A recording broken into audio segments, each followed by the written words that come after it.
المنظر اللي ورايا دوت ايه علاقته بالاوبن كلوزد؟ خلينا نشوف.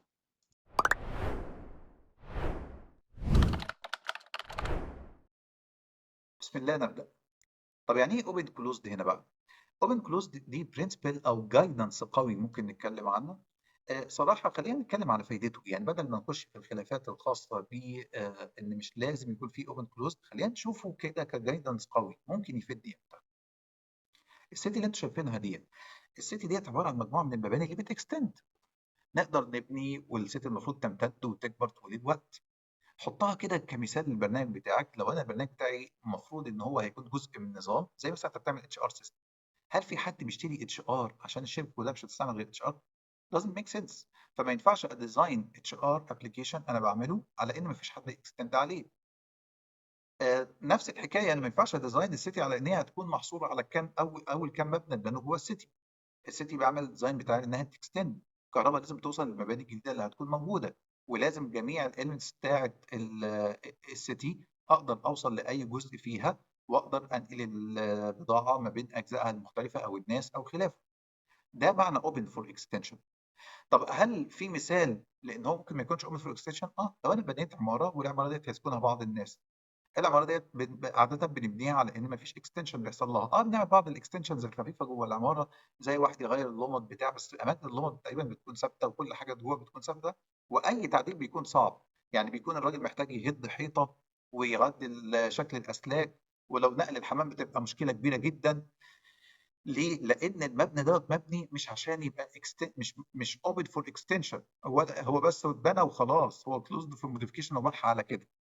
طيب لو انا جيت عايز امثل دوت بحاجه في السوفت وير، انا ممكن بعمل مثلا ديفايس صغير زي لعب الاطفال، او اي ديفايس ريموت كنترول، بعمل دايره جواها في سوفت وير صغير، السوفت وير دوت بيتفاعل لكن مش intended فور اكستنشن خالص. فانا ما براعيش ان هو بيكون اوبن فور اكستنشن، لان ما فيش نيه ان انا اكستند هذا الكلام، انا كتبت الكود وخلاص. الا لو كنت بعمل لايبرري، واللايبرري ديت هحتاج اعيد استخدامها، فتحولت من انها مجرد ابلكيشن لجهاز معين، لان اللايبرري ديت هتستخدم في اكتر من جهاز، فساعتها انا باخد في اعتباري ان هي ممكن تكون اوبن فور اكستنشن. يبقى انت ممكن تبص للكود بتاعك بنفس الطريقه. على فكره الاكستنشن برضو مش لازم يكون خارجي، ممكن يكون داخلي. يعني ايه؟ يعني مثلا لو انت بصيت على مبنى زي اللي قدامنا دوت، ده مبنى مكاتب، الدور زي ما انت شايف عامله مفتوح ما فيهوش حوائط. طب ليه ما فيهوش حوائط؟ عشان كل شركه تقسم الحوائط زي ما هي عايزه، فتبقى بتكستند بس من الداخل، بتعمل الموديفيكيشن براحتها جوه. تمام. وفي نفس الوقت هو closed for modification. I don't need to rebuild the building عشان اعمل المكتب بتاعي بالشكل اللي انا عايزه. انا بقدر اكستند جوه المبنى دوت زي ما انا عايز، لكن مش بريبيلد ذا هول building. وده ممكن مثلا تمثله في الاتش ار، ان انت عامل اتش ار سيستم يقدر كل واحد يعمل البي رول سيستم الخاص بيه جوه الاتش ار بتاعك، من غير ما ياثر على من غير ما يعيد كتابه كود الاتش ار. الاتش ار زي ما هو، بس هو يقدر اكستند الكلام ده، وده كنا عملناه، وكان من اكبر المزايا بتاعت سيستم مهر اللي كنا عملناها، لان انت تقدر تكتب البي رول وقتها زي ما انت عايز بكفاءه عاليه. وكان المنافسين لينا مين؟ اسماء كبيره زي ساب واوراكل، لكن الناس كانت بتشتري مننا ان احنا ارخص كتير، وفي نفس الوقت نديله الاكستنسبيلتي العاليه جدا، انه يقدر يعمل البي رول بتاعه زي ما هو عايز بمرونه كامله جوه السيستم بتاعي، من غير ما يحتاج ان هو ياخد السورس كود بتاع الاتش ار. يبقى الاوبن كلوزد برنسبل ده ممكن يديك ميزه تنافسيه عظيمه للبرودكت بتاعك. لما اجي يبقى انا ممكن استفيد بالميزه الكبيره ديت لصالحي. وخاصه كمان لو بعمل مثال اخر مهم جدا جدا، هو الفريم ورك. لو انا بعمل فريم ورك ما ينفعش ما اخدوش في الاعتبار، لانك ازاي تعمل فريم ورك؟ الناس اللي هي بتاسس ابلكيشن في الاول وبتعمل شويه لايبرز عشان يعاد استخدامها بحيث تسهل تطور الابلكيشن بتاعك، ما ينفعش ان انت ما تاخدش في اعتبارك هذا الكلام، وهنشوف دوت بمثال عام. بس قبل ما نخش في المثال العملي، انا عايز اتكلم على النقطه اللي مزعله ناس بالاوبن كلوزد. انا شفت واحد وهو بيشرح الاوبن كلوزد بيشرحه كانه انهيرتنس. عارف يعني ايه لما تفكر في الاوبن كلوزد كانه انهيرتنس؟ تخيل كده ان انت بنيت مبنى وعايز تكبره، فبتبني مبنى حوالين المبنى. ادي معنى كده انك استخدمت الانهيرتنس في الاوبن كلوزد. انا على فكره مراعي ليه هو فسرها بهذا الشكل، لان معظم الناس شرحتها كده، لان اول ما طلع الاوبجكت اورينتد كان بيسوق للانهيرتنس والانكابسوليشن بشكل عنيف. فهذا التسويق العنيف لفكره ان انا اكستند بالانهيرتنس خلى الناس ما بتفكرش في الاكستنشن غير من خلال الانهيرتنس، لكن واقعيا ده مش هو الوضع خالص. انت لو انت عملت الابلكيشن بتاعك وعملت له اي بي اي خارجيه عشان الناس تقدر تكومينيكيت معاه وتاخد منه داتا، انت عملته اوبن كلوز. لو عملت له شويه هوكس بحيث ان اي حد يقدر يحط هوك عشان لو حصل تعديل جوه الابلكيشن بتاعك، بحيث ان هو ينادي الدنيا اللي بره، سواء بقى كان ابلكيشن او موديول، مش لازم اقعد كل شويه افصل في الحته دي، بحيث ينادي الدنيا اللي بره ان في حاجه تغيير داخلي حصل، فاللي بره يقدر ينتراكت معاه. انت كده عملت اوبن كلوز، لان انا مش محتاج الكلوز السورس كود كلوز، ومش محتاج انا افكه عشان اقدر اكستند هذا الابلكيشن. فانت هي المراعاه في هذه الاشياء. انا هديكم دلوقتي كمان مثال عملي بقى تاني اكبر شويه بدقه اكتر في الاوبن كلوز لما يكون جوه فريم ورك. يعني انت كده مثال بالابلكيشن بتاعك انك تعمله اي بي اي وويب بوكس. خلينا بقى نخش كده في مثال تاني نشوفه مع بعض، ازاي ان انا اقدر انفذ الاوبن كلوز، او ان انا ما اقدرش اعيش اصلا من غير الاوبن كلوز في بعض الاحيان، لكن اقدر اعيش من غيره زي ما قلنا في كثير من الاحيان. لو انا بعمل ابلكيشن مش ناوي ان اي حد يكستند عليه ولا يستفيد منه. طبعا لو انت ده وضعك خلاص، وده ما شفتوش تقريبا غير في بعض الامبيدد وبعض الكيسز في الامبيدد، لكن الكومن في الانتربرايز لا طبعا احنا المفروض نبني اوبن كلوز. تعال نشوف مع بعض مثال. فاكتور اوثنتيكيشن زمان الناس القديمه شويه كانت جوجل بتفرض عليك انك لازم تستخدم الانترفيس بتاعتها، وعشان تعمل بقى تو فاكتور اوثنتيكيشن او تلوجن من خلال جوجل بتروح للوجن بيج بتاعت جوجل، وبعد كده جوجل هي اللي بتطلب منه الاكسس التاني اللي هو سواء كان فون نمبر او ايا كان، وبعد كده بترجع تاني الابلكيشن بتاعك بتعمل ريدايركت عشان انت تكمل. ده في نوع من انواع الاكستنشن طبعا، لان هو موضوع الريدايركت من الابلكيشن بتاعك لجوجل عشان تعمل ساين ان وترجع تاني دوت اوبن فور اكستنشن، لان هو خلى الاوثنتيكيشن سيستم بتاعه بيسمح ان انت تدخل له من برنامج تاني. بس تعالى بقى نتقن الموضوع اكتر شويه. الموضوع دوت سخيف شويه ليه؟ لانه بيفقدك القدره على انك تديزاين ازاي الشكل بتاعك هيكون لادخال الفون نمبر، مثلا ان هو لما بيدخل بقى الفون نمبر وتقوم انت باعت له كود، عشان تبعت له كود وهو يدخل الكود دوت عشان تعرف ان هو ايه، ان ده الشخص الحقيقي من خلال فكره التو فاكتور اوثنتيكيشن. فهتعمل ازاي حاجه زي كده؟ يبقى المفروض ان جوجل عشان تحل المشكله ديت، واللي هي عملته فعلا وبقى موجود يعني من فتره يعني، ازاي ان هي بتعمل ايه؟ بتعمل الكود بتاعها بينده فانكشن من بره، الفانكشن ديت انت بقى اللي تكتبها وبترجع له اللي هو عايزه من خلال حاجه اسمها ريسولفر. يعني تعالوا نبص للسورس كود كده.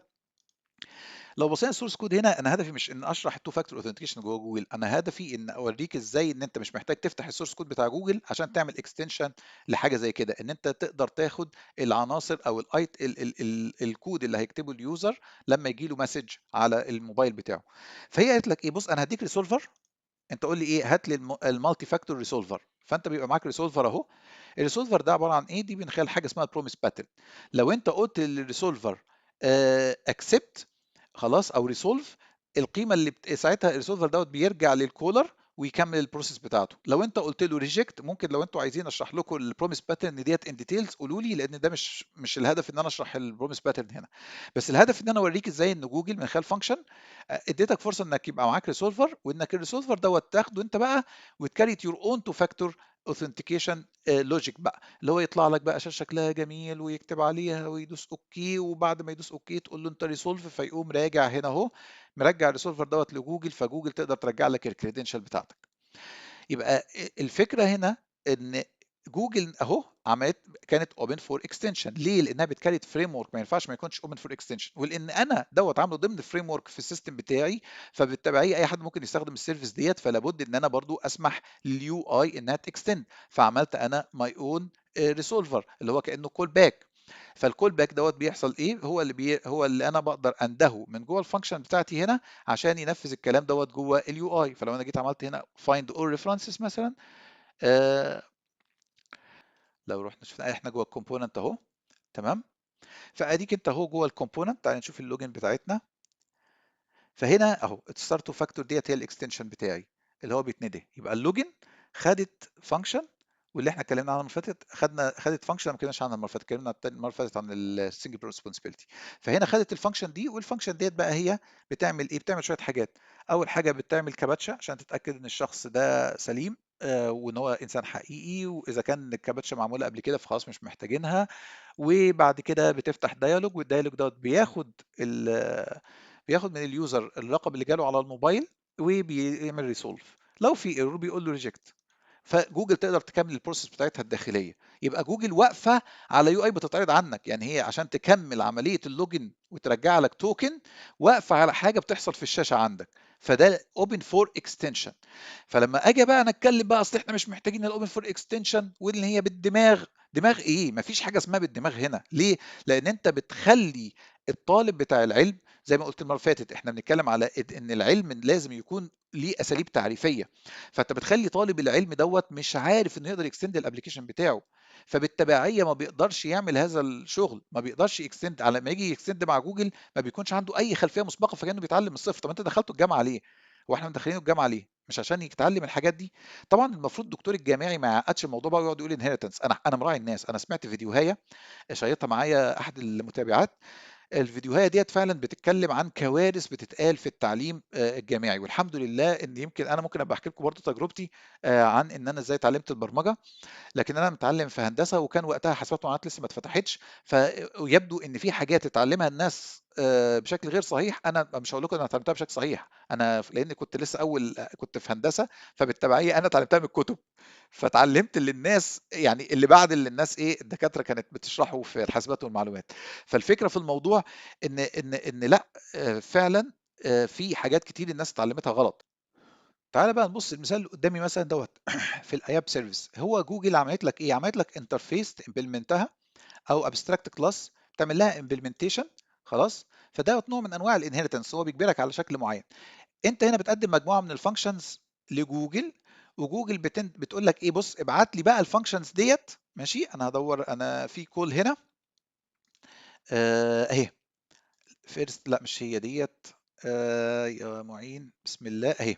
فانت بيقول لك ايه؟ بص ابعت لي انت اللي هي الاياب دوت. هو عباره عن بص هو برضو انا مش عايز، هو اوثنتيكيشن تبع لجوجل بطريقه معينه، بس انا مش عايز اخش في الديتيل بتاعته لان ده مش موضوع. بس الفكره ان انت هنا بتبعت له الاوثنتيكيشن سيرفيس بتاعتك بذس، وهو جوه بقى بيستخدمها زي ما هو عايز. فهو بيعمل كولينج للفانكشنز اللي هي جيت اوث بقى وما الى ذلك من الفانكشنز اللي هي بتمبلمنت الاوثنتيكيشن هاندلر ده.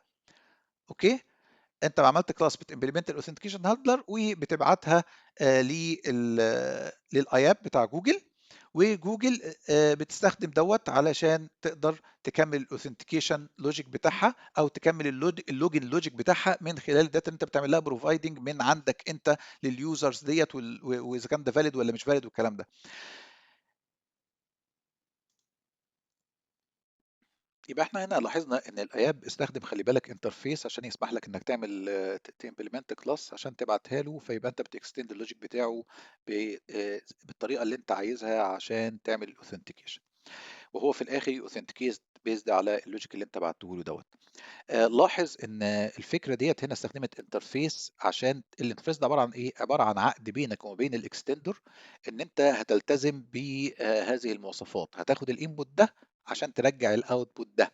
ادي الانترفيس. وده مختلف شويه عن الانهيرتنس طبعا، او مختلف كتير، لان الانهيرتنس معناها اكستنشن للفانكشنز او ريوزابيلتي مجموعه من الفانكشن اللي في البيز كلاس بالنسبه لاكتر من مكان مختلف. الانهيرتنس حاول تتجنبه الا لو كنت محتاجه، يعني هيقدم فاليو حقيقيه، زي مثلا ان انت تعمل ابستراكت كلاس لريبوزيتوري، وكان عندك شويه لوجيك ازاي تقدر تجيب الكونكشن سترينج بتاع الريبوزيتوري دوت، لان انت مثلا في الديفلوبمنت انت بتجيبه من كونفيجريشن فايل، اما في التستنج بتجيبه من كونفيجريشن موجوده في التستنج انفايرمنت نفسها، اما لو كنت في البرودكشن فانت بتجيبه من فولت ولا حاجه سيكريت، يعني سيكريت مانجر.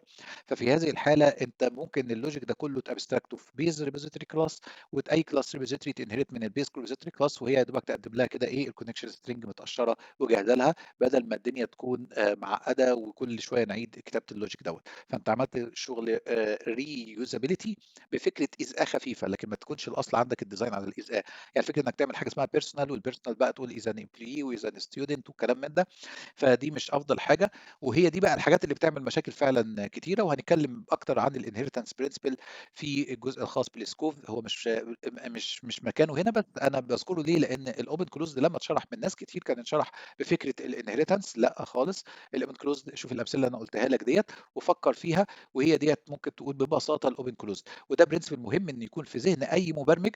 ما ينفعش اكون مبرمج وما عنديش اي فكره عنه واقول ان الحاجات دي بتيجي كده بالبركه وسط الشغل، ده انا شايفه كلام غير منطقي. ولو انت عندك مجادله في هذه النقطه يا ريت تقولها لي، اذا كان عندك راي مخالف وشايف ان ليه ايفيدنس، او عندك فيديوهات شفتها على النت شايفها مقنعه ان الاوبن كلوز دوت ملوش لازمه، يا ريت تشيرها معانا، يمكن الكل يستفيد ونقدر نضيف حاجه ليكم اخرى. وشكرا ليكم، واذا كان الفيديو عجبك اعمل لايك، واذا كنت عايز حد تاني يستفيد منه وتاخد ثوابه اعمل شير، واشوفكم المره الجايه. وما تنساش تعمل سبسكرايب وعشان يجي لك كل جديد. والسلام عليكم ورحمه الله وبركاته.